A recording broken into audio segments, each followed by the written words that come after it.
sorry. Look how many of you there are!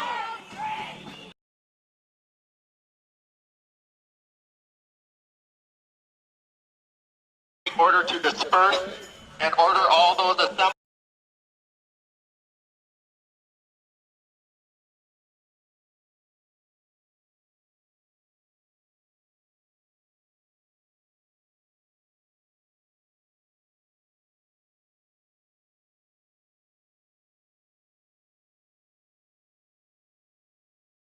Include the use of chemical agents and the use of powder.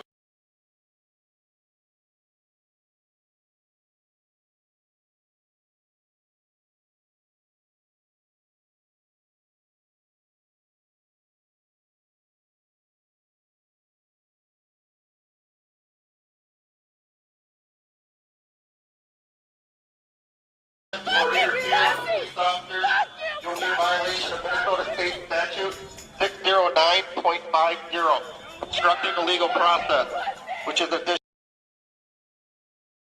crime. Thank you.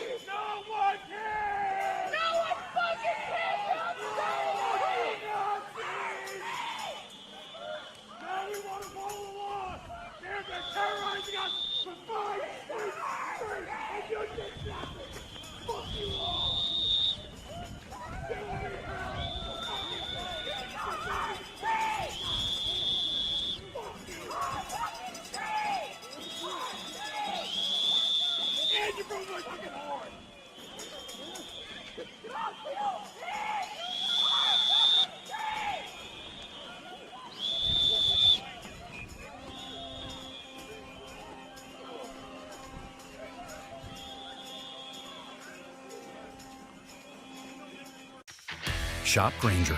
Talk shop for your shop. 1 million industrial grade products backed by 24.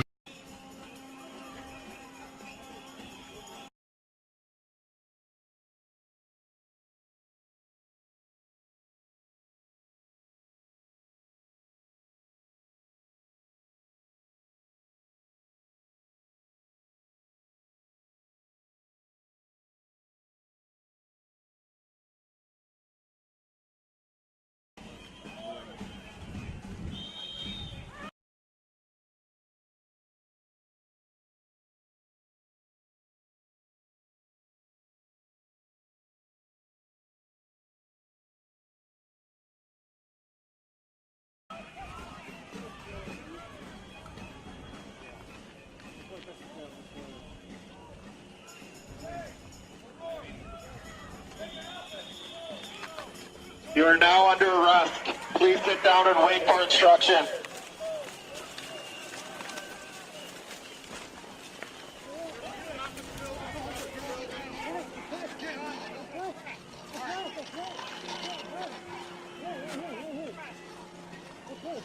We gotta have it showing. I'm sorry.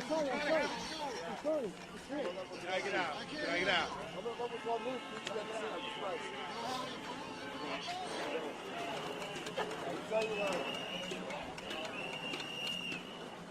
Alright, why don't you move out there, okay?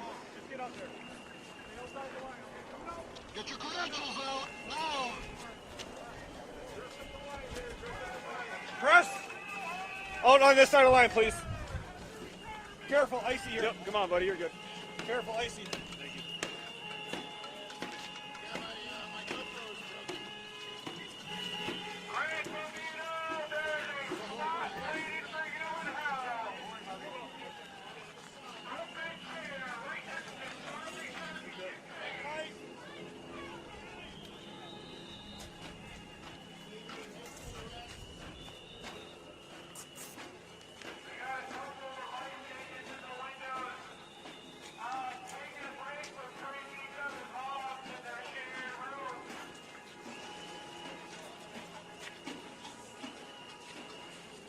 Tell those faggot bitches to come on, bring that faggot ass down. Time to go, bud. You're gonna end up in jail too. So time to go. Don't run nothing. I'm talking. I can run my mouth all I fucking want. Good. Did I not? Go. Punk ass bitch. Well, you ain't harassed all the rest of them. You ain't saying shit, you know. everybody else, you punk bitch. Say something to them motherfuckers. What they press? Fuck. I'm a press too, bitch. Hey, I got a motherfucking gonna go get my credential, bitch. Yeah, go get it. I'm about to send that. I don't need one. I want to include that in the joint that you got today. Sending that down. Bye. You ain't ICE. I don't know why you acting tough like you need to protect them. You should be with the people, the community. You don't see me breaking shit. You don't see me being an agitator. I'm talking directly to you.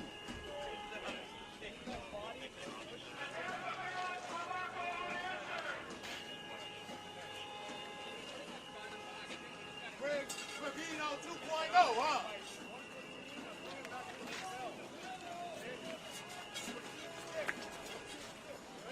Where's Leland? Hey,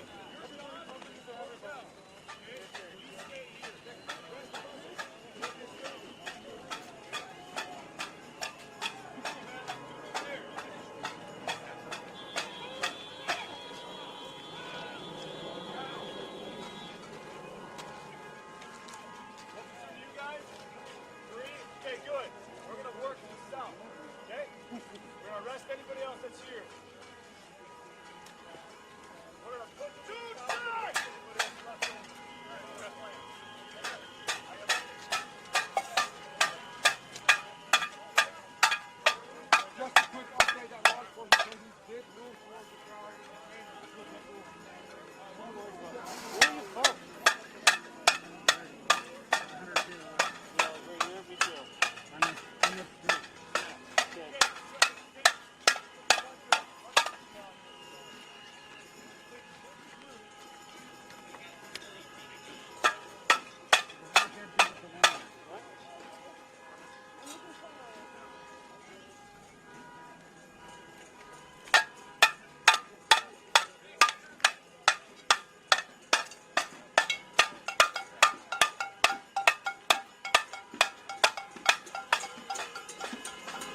I hereby declare this to be an unlawful assembly. You are in violation of this state statute 609.705, which is unlawful assembly. I am now issuing a public safety order to disperse and order all those assembled in the area of the residents in and surrounding the business area located off of Village Drive and Village Lane to immediately disperse and cease your unlawful behavior, which means leave the area completely peacefully, which may inflict significant pain or result in serious injury. The following routes of dispersal are available. Please leave to the south, away from the business area, to Hemlock.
Someone's gonna get hurt here.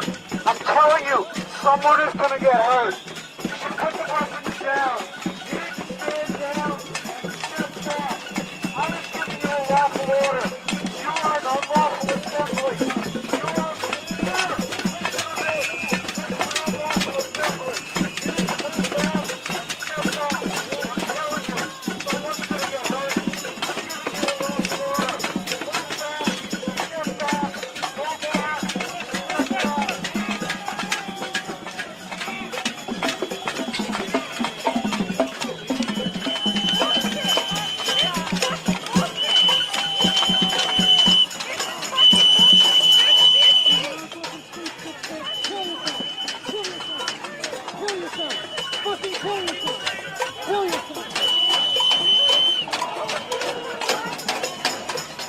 That's the sidewalk. Where are we going? That's the sidewalk.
This is why nobody trusts cops.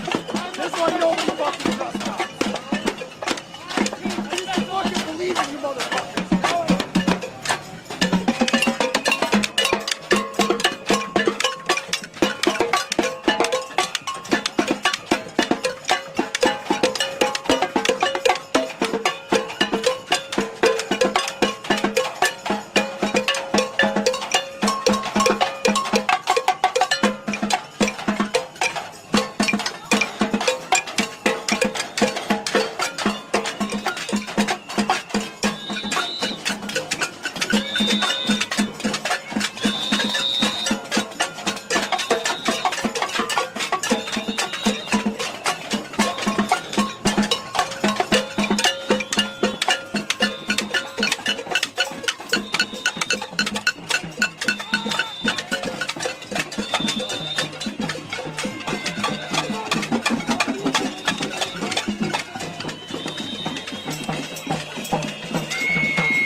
wanted the word cuppa, as in cup of tea, I thought it would be great to mix with hug.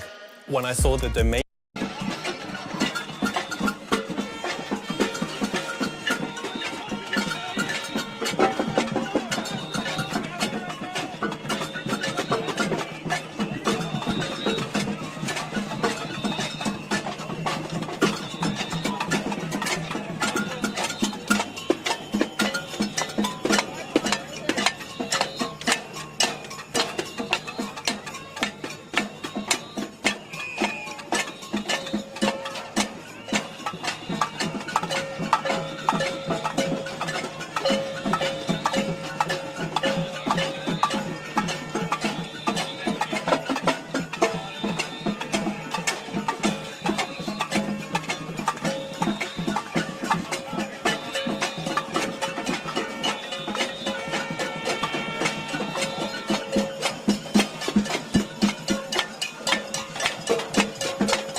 not do so, or subject to other police action. Other police action could include the use of chemical agents and the use of less lethal devices and crowd control tactics.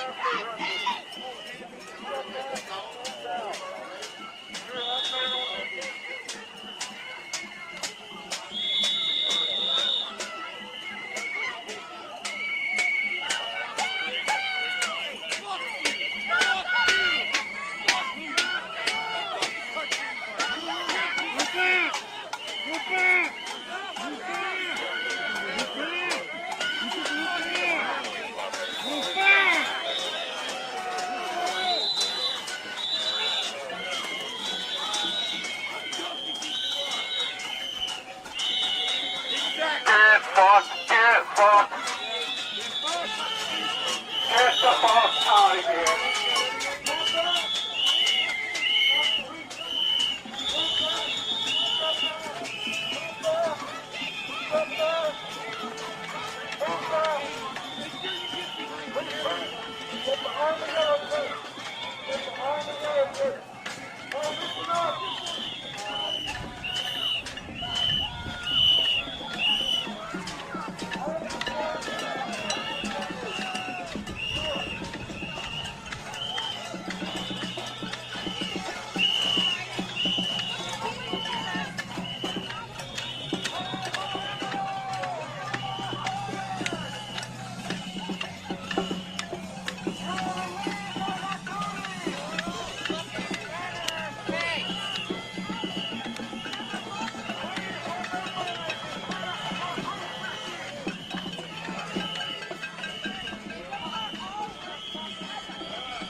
Yo, ho, bitch! Fuck you, bitch! Yo, ho, hey, ho, get fucked, bitch!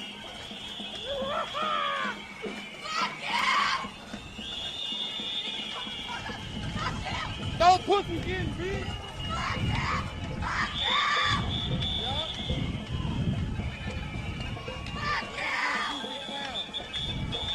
That's what the ice agents are doing up there.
My name is Lieutenant Eric Bisick with the Minnesota State Patrol.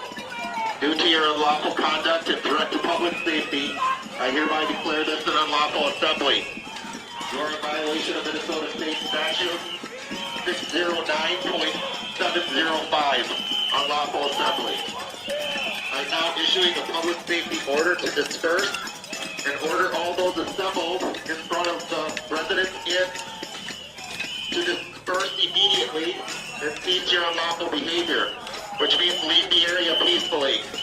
If you do not do so, you may be subject to arrest or subject to other police action. Other police action could include the use of chemical agents and the use of less lethal devices and or crowd control tactics, which may inflict significant pain or result in serious injury. The following routes of dispersal are available. Please leave to the south or the southeast towards Hemlock Lane. You have 3 minutes to disperse. If you continue to obstruct, resist, or interfere with the police officers, you will be in violation of Minnesota State Statute 609.50, obstructing a legal process, which will be an additional crime.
This is a test of the long-range acoustic device LRAD. 1, 2, 3.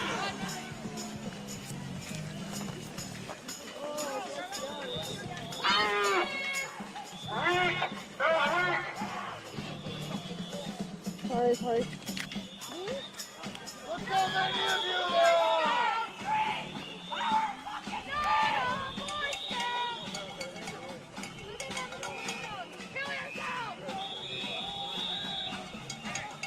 My name is Lieutenant Eric Meisick with the Minnesota State Patrol. Due to your unlawful conduct and threat to public safety, I hereby declare this to be an unlawful assembly. You are in violation of Minnesota State Statute 609.705, unlawful assembly.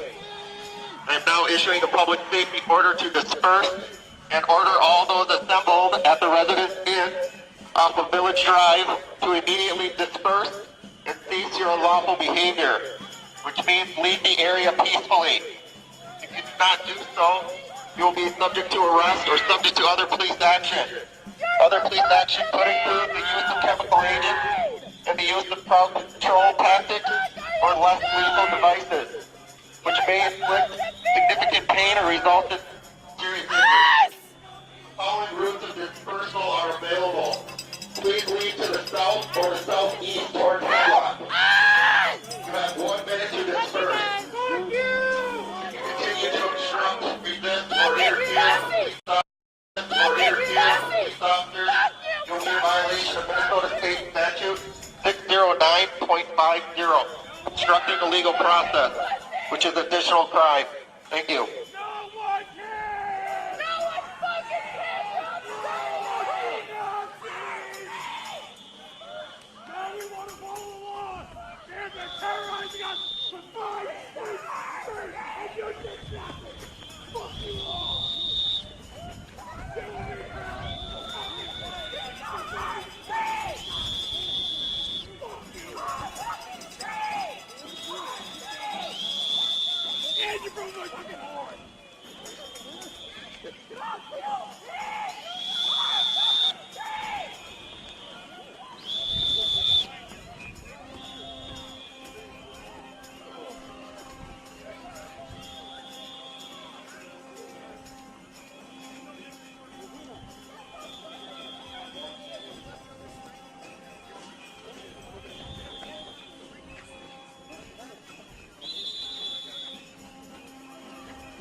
You think that means us? You think that means us? You think we do.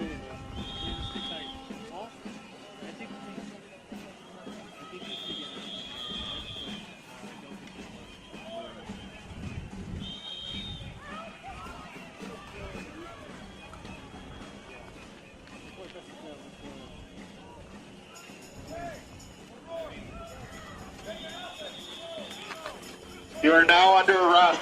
Please sit down and wait for instruction.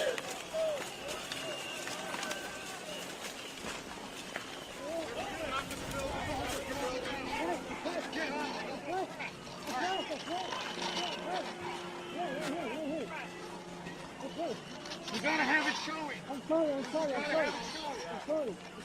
Drag it out.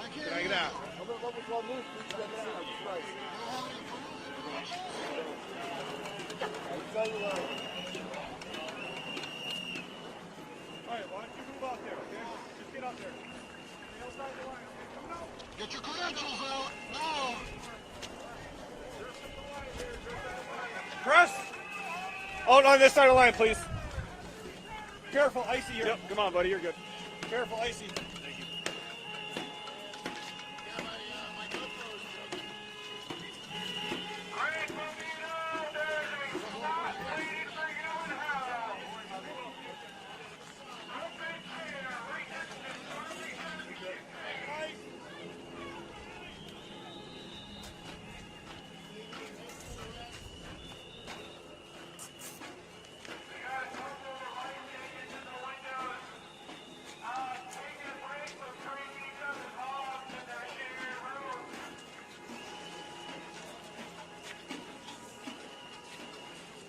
Tell those faggot bitches to come on, bring that faggot ass down. Time to go, bud. You're gonna end up in jail too. No time to go. I'm talking. I can run my mouth all my fucking walk. Good. Did I not? Punk ass bitch. Why you ain't harass all the rest of them? Huh? Say something to them motherfuckers. What's your first? What? I'm gonna press too, bitch. Hey, I got a motherfucking coming to go get my credential, bitch. Okay, go get it. I'm about to send that. I don't to you. need You might one. want to include that in the joint with your document. Send me that now. Bye. You ain't ICE. I don't know why you acting tough like you need to protect them. You should be with the people, the community. You don't see me breaking shit. You don't see me being an agitator. I'm talking directly to you.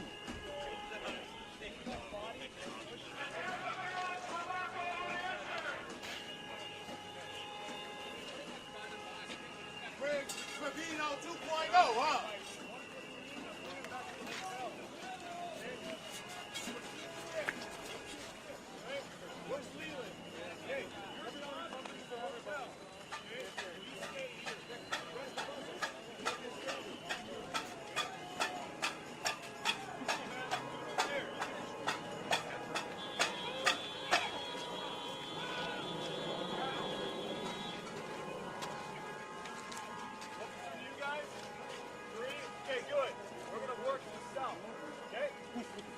Anybody else that's here? We're gonna put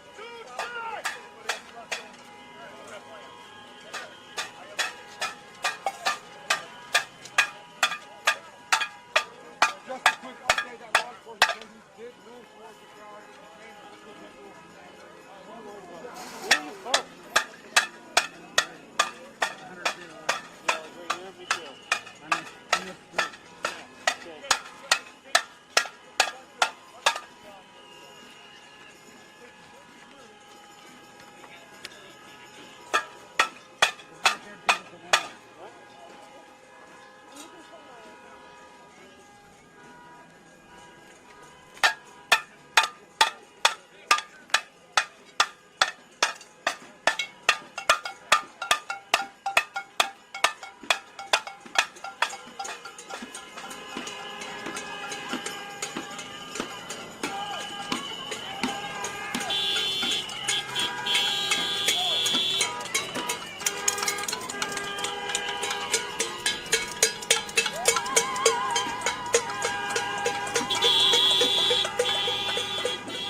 If you do not do so, you may be arrested or subject to other police action. Other police action could include the use of chemical agents, the use of less lethal devices, and or crowd control tactics, which may inflict significant pain or result in serious injury. The following routes of dispersal are available. Please leave to the south, away from the business area, to Hemlock.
gonna get hurt here.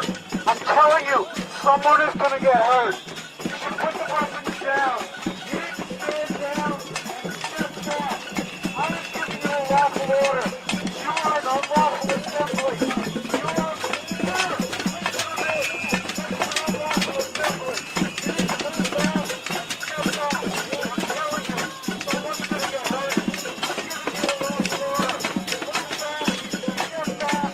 Go back. Step back.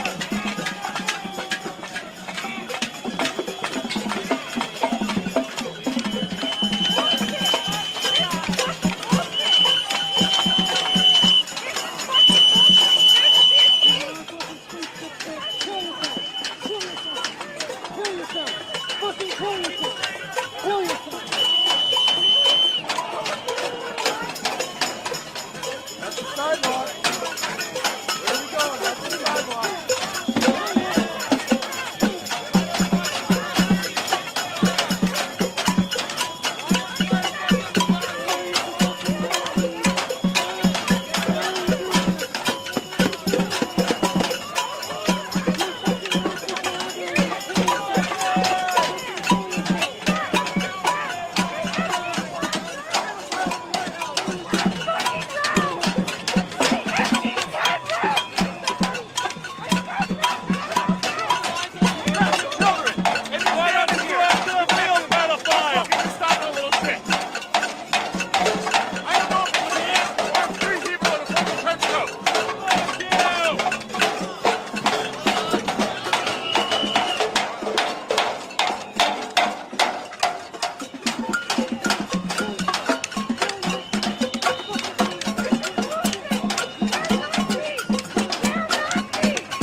This is why nobody trusts cops.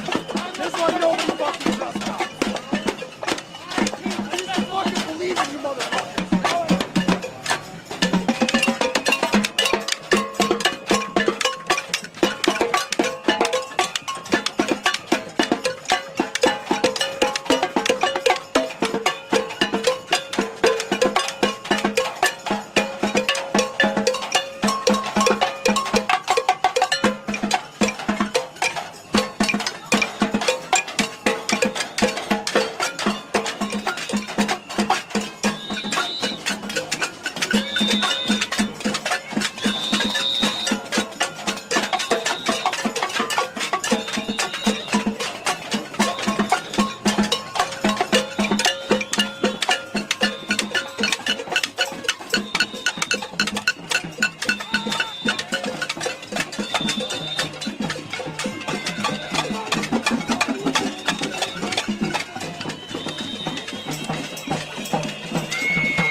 For most businesses, hiring can take a long time.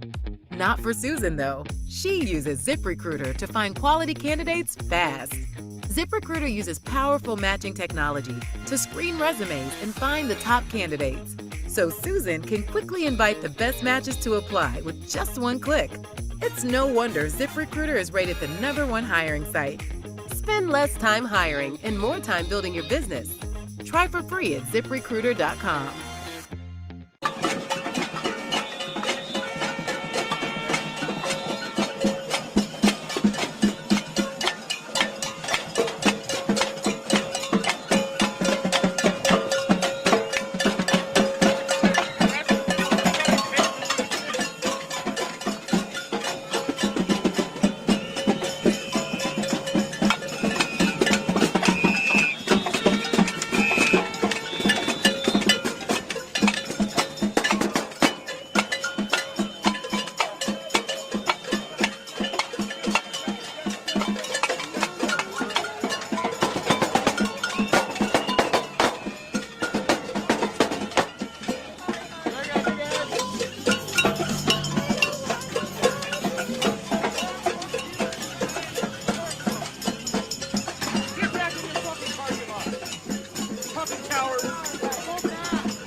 forgotten to get that special someone in your life a gift?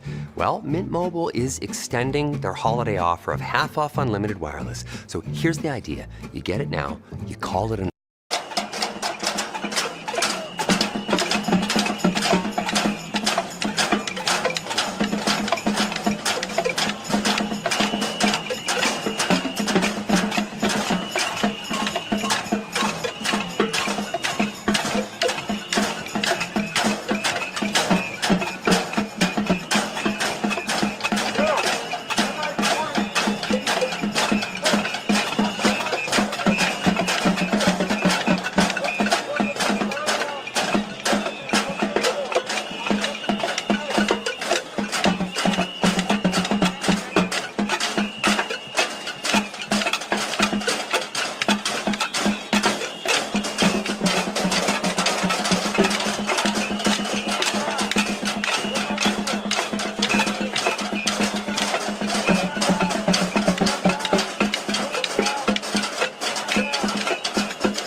do so,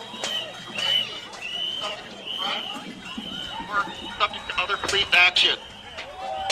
Other police action could include the use of chemical agents and the use of less lethal devices, crowd control tactics.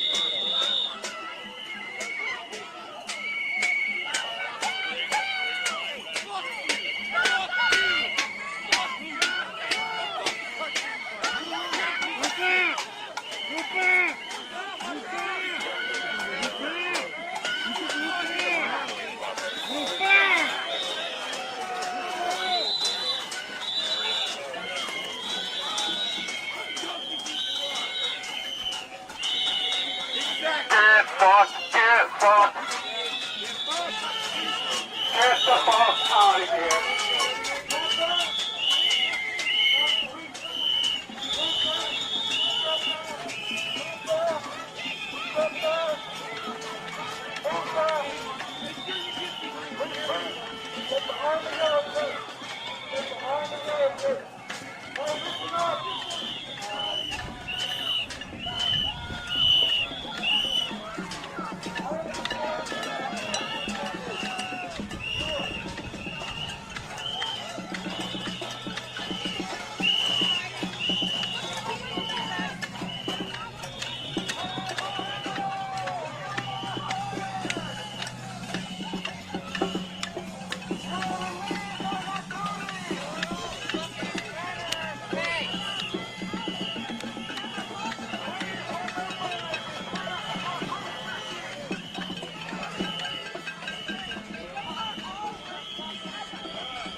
My name is Lieutenant Eric Misick with the Minnesota State Patrol. Due to your unlawful conduct and threat to public safety, I hereby declare this an unlawful assembly. You are in violation of Minnesota State Statute 609.705, unlawful assembly. I'm now issuing a public safety order to disperse and order all those assembled in front of the Residence Inn to disperse immediately and cease your unlawful behavior, which means leave the area peacefully. If you do not do so, you may be subject to arrest or subject to other police action. Other police action could include the use of chemical agents and the use of less lethal devices and or crowd control tactics, which may inflict significant pain or result in serious injury. The following routes of dispersal are available. Please leave to the south or the southeast towards Hemlock Lake. You have 3 minutes to disperse. If you continue to obstruct, resist, or interfere with the police officers, you will be in violation of Minnesota State Statute 609.50, obstructing the legal process, which will be an additional crime.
season you can't see a go-ahead home run.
Γιορτάζουμε όλοι μαζί τη 10η συνεχόμενη χρονιά που είμαστε top employer.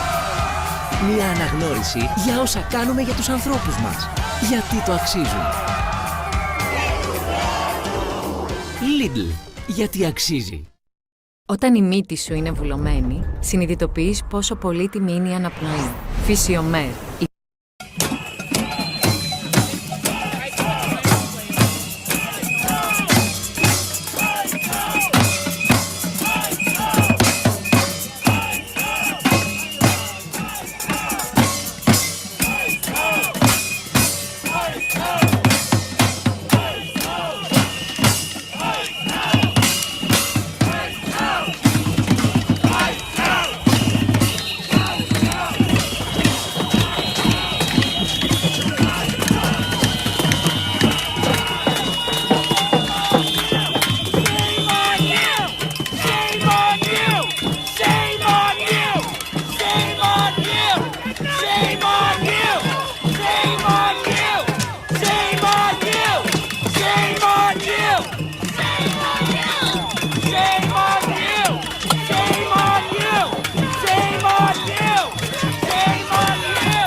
hoses to hand tools, lighting to ladders. Grainger has the right stuff right when you need it, so you can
ανάγκες να δείχνεις κουρασμένος? Χάρισε ενέργεια στην επιδερμίδα σου με τη Hydra Energetic ενυδατική κρέμα από τη L'Oreal Men Expert. Με βιταμίνη C και πρωτεΐνες για 24 ώρες ενυδάτωση. Άμεση απορρόφηση. Μάτα αποτέλεσμα. Ανακάλυψε την ολοκληρωμένη σειρά Hydra Energetic από τη L'Oreal Men Expert.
Your perfect domain is out there. Go to Wix and make it yours.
Αγάπη μου, γύρισες. Πώς ήταν ο αγώνας? Τι μυρίζει έτσι? Κάπνισες? Όχι ρε αγάπη, σιγά. Μια τζούρα έκανα. Απλά κάπνιζαν όλοι εκεί μέσα και μύρισαν τα ρούχα μου. Ξέρεις πως πρέπει να κόψεις το κάπνισμα. Απλά δεν το παραδέχεσαι. Το Ρεσιγκάρ είναι ο νέος σου σύμμαχος στην προσπάθεια να απαλλαγείς από το κάπνισμα και το άτμισμα. Χάρη στη δραστική ουσία εκκίτεσινικλίνη, μειώνει την επιθυμία για κάπνισμα, θεραπεύοντας τον εθισμό στην νοικοτήνη μέσα σε 25 μέρες. Κόψε τα, όχι Ρεσιγκάρ. Ξεκίνα Ρεσιγκάρ. Είναι από τη Unifarma. Ποιος είπε ότι η μαγειρική πρέπει να είναι πολύπλοκη? Αυτό είναι μια οδή στην ευκολία που γιορτάζει το απλό κι όμως υπέροχο. Κάνει το καθημερινό σου φαγητό παιχνιδάκι, λαχταριστό, δικό σου, μοναδικό, σε Magnifique. Lurpak Soft. Καλό φαγητό εύκολα.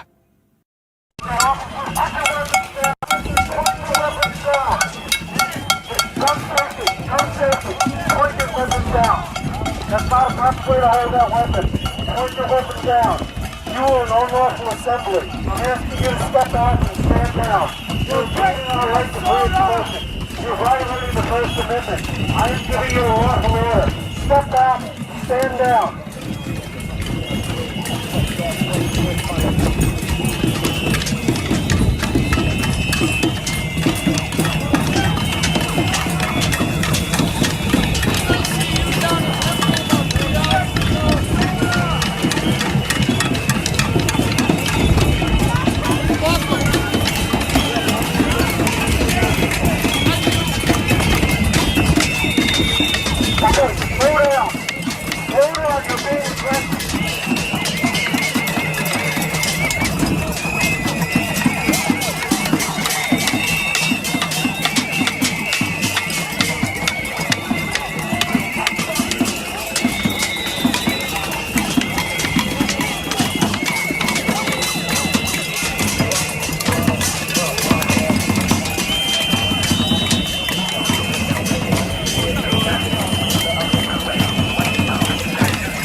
South Boulevard Way. Here's the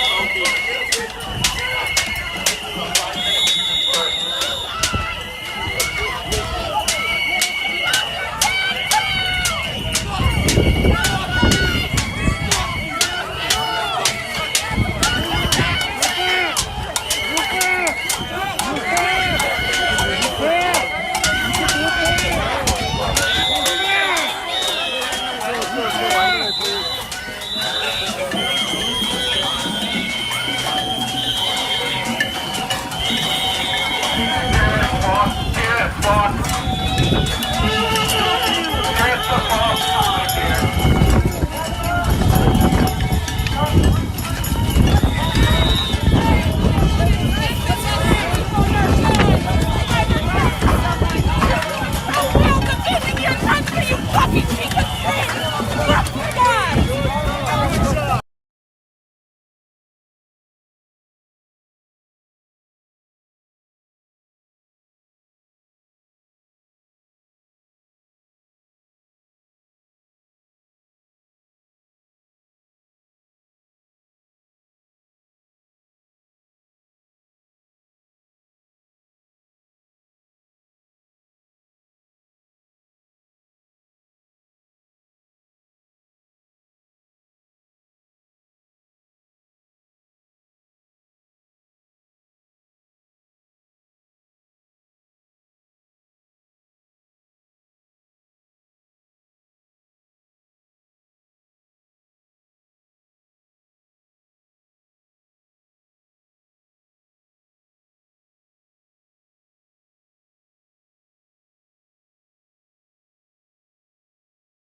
not do so, or subject to other police action. Other police action could include the use of chemical agents and the use of less lethal devices, crowd control tactics.